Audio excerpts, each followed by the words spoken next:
Jio customer care থেকে বলছি sir, যিনি শেখ কাসিম হচ্ছেন, ওনার নামেই এই জিও নাম্বারটি রয়েছে, যে নাম্বারটিতে এখন কল লাগানো হয়েছে আপনাকে।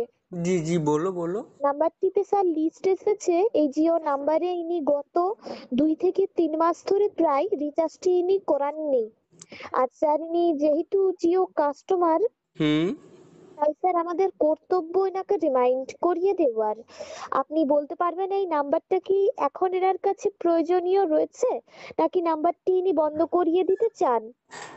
না না ম্যাডাম, এই নম্বরটা বন্ধ কেন করতে যাব? নম্বরটা বন্ধ করলে অসুবিধা হবে না? আমার কত গার্লফ্রেন্ড ফোন করে জানো তুমি? ম্যাম, যদি এই জিও নাম্বারটি এনার কাছে প্রয়োজনীয় হয়ে থাকে, আগামী 19 তারিখ কিন্তু এই জিও নাম্বারে এনার লাস্ট ডেট রয়েছে স্যার। প্রয়োজনীয় যদি হয়ে থাকে বা ব্যবহার এর আগে যদি করতে চান, 19 তারিখের মধ্যে যেন এই জিও নাম্বারে ইনি রিচার্জটি প্লিজ করিয়ে নেন।